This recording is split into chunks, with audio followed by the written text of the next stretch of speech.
My name is Jennings-Bates. I'm doing a presentation for my practical musicianship unit, Musbra 386, learning outcome number 2. And I'm going to be analysing the song The Blind House by Porcupine Tree. And I've got a handout here just with some background information about the song, who produced it, who wrote it, stuff like that. And it's got the structure and what chords are used, the guitar tuning and stuff like that. If it's of interest to any of you at all, do you have a chance you could share? I think that's just very resources aren't an issue. Yeah. Sense like I think it was a great time. So basically it's a song by a band called Porcupine Tree that I like. Is it right if I sit down? So I can't of course you put can. my laptop around. And if you look at the structure, it seems strange at first, but it's actually quite a standard structure. If you count the first two verses as a verse just with an interlude, it's your basic verse, chorus, bridge, ending, just without a chorus at the end. So for a band that are highly considered as one of the modern day's greatest prog bands, it's not a very progressive song.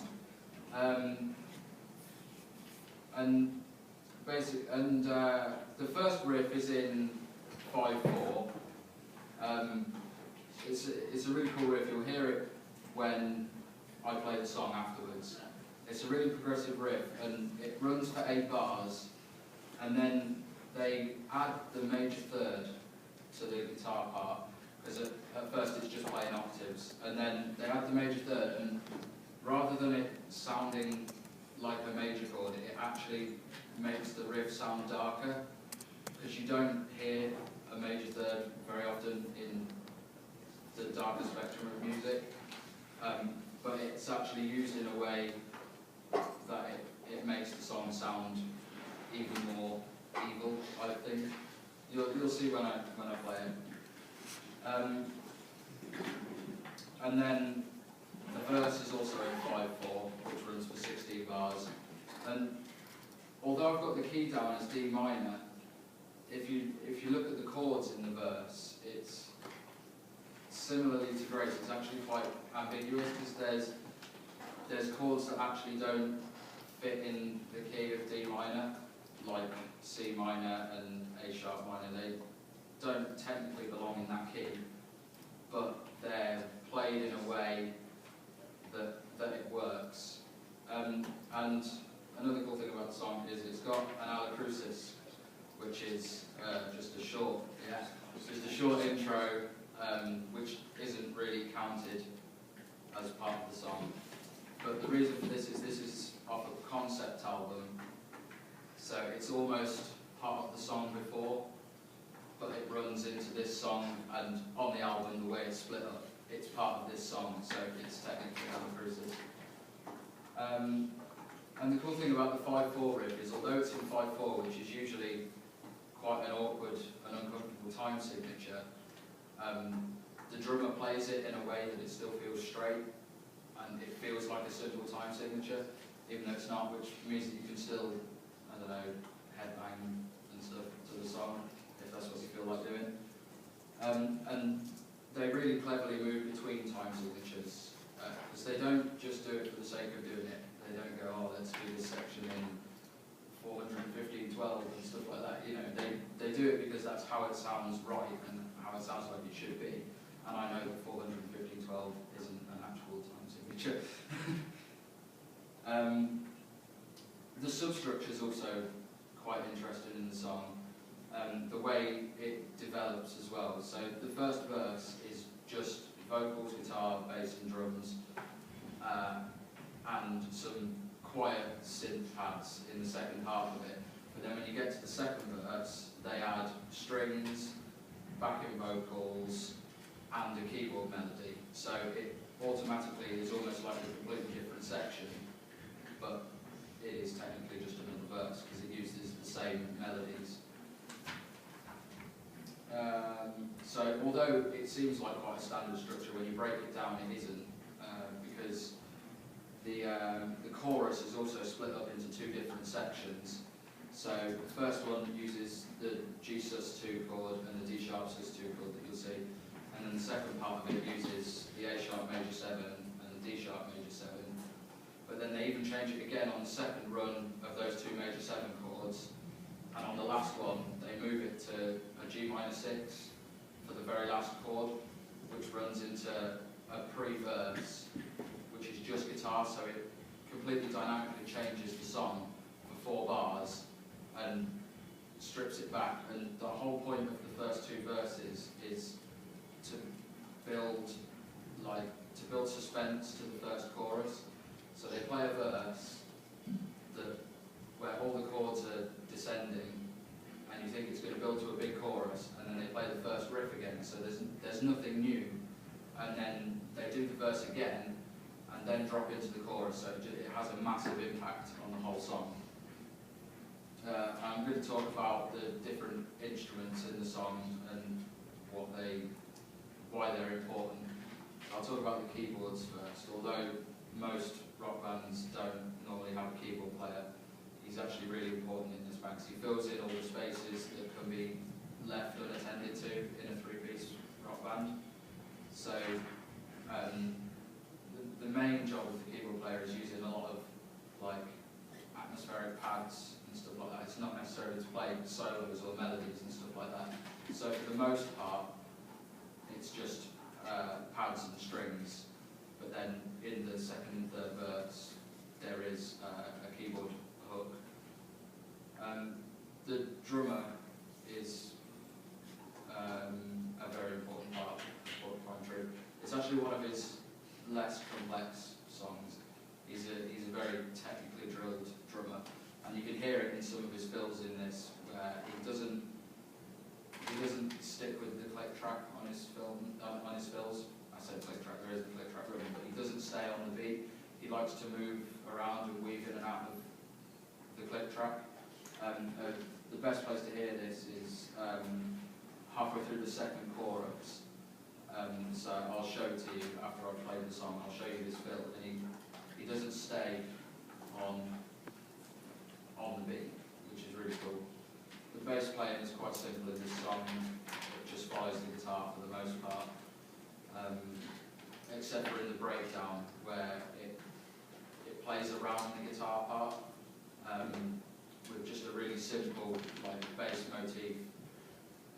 And then the guitar is obviously important. They're a rock band. You don't get very many rock bands without a guitar player.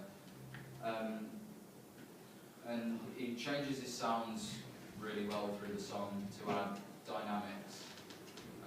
So it starts off as loud as the song gets, really. It's a massive distorted guitar, and everything's going loud, and then in the verses he drops it down to just a really slightly overdriven guitar, just playing the 3-note chords, and then in the breakdown it's just on a completely clean sound with a light delay and reverb, which sounds nice, sounds really nice. The vocals are important, but not as important as in some bands. He's got I don't know whether to say he's got a tenor or an alto voice. He sort of sits between the two. You can hear the alto end more in his backing vocals. And the texture of this song is really good. It's what's called additive, which is where the song moves from a homophonic texture to a polyphonic texture. So in the first verse, there's the guitar and the voice are both playing melodies, but they're running together and playing the same melody. So it can only really be counted as one melody, and then the bass and the drums are the backing. But then as you move into the second and third verse, the keyboard is playing a completely different melody, making it polyphonic. And that's all I've got to talk about, so I'm going to play the song now so you can see and hear some of the things I've talked about. Do you fancy going and pressing play, Nick? Oh, yeah. We'll turn the favour for you. Should we tune first?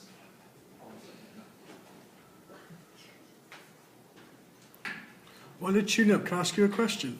Yes, of course. You said the key's D minor. Yeah, Now, is that a sharp or flat key? that's a sharp key, I think. Okay, what would the key of D minor be? What would the notes be? Do you happen to know? No, I don't. If you play it on your guitar, just try and work. Obviously, it's alphabetical, isn't it? The Yeah. notes are alphabetical. Have a go playing the D minor scale on your guitar, and then tell me what notes are in the D minor scale. Doesn't matter if it's natural. Try it well. If you can do a natural for me.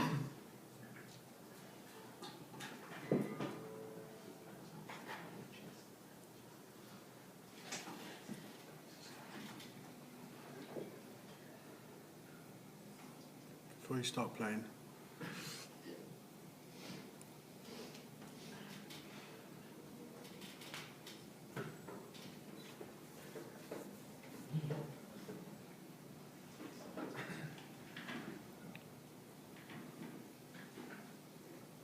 Yeah, I've got to talk about this actually as well. Okay.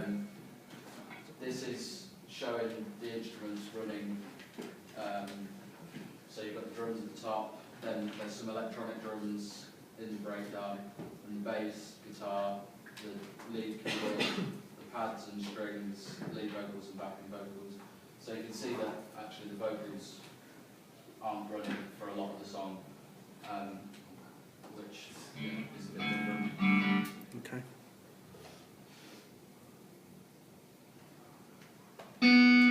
So D minor, yeah. Just and then.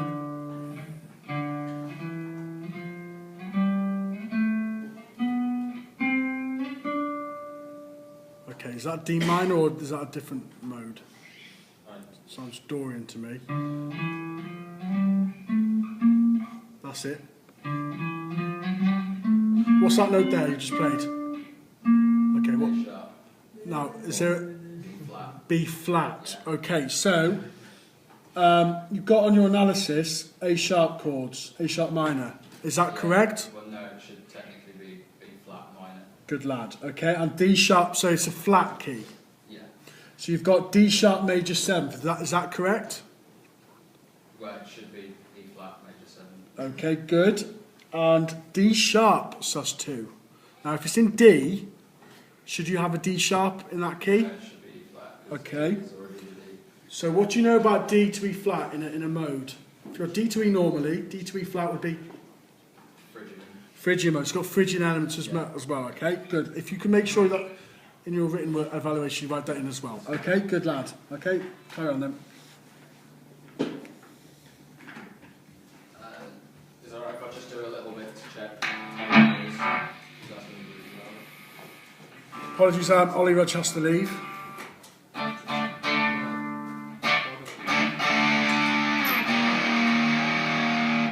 How long are you going to? Just how long are you going to be for this bit? 5 minutes. 5 minutes. Is that alright? I've got it halfway. Yeah, you carry on because it's your assessment. Okay, off you go then. Thank you.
All done? Yeah.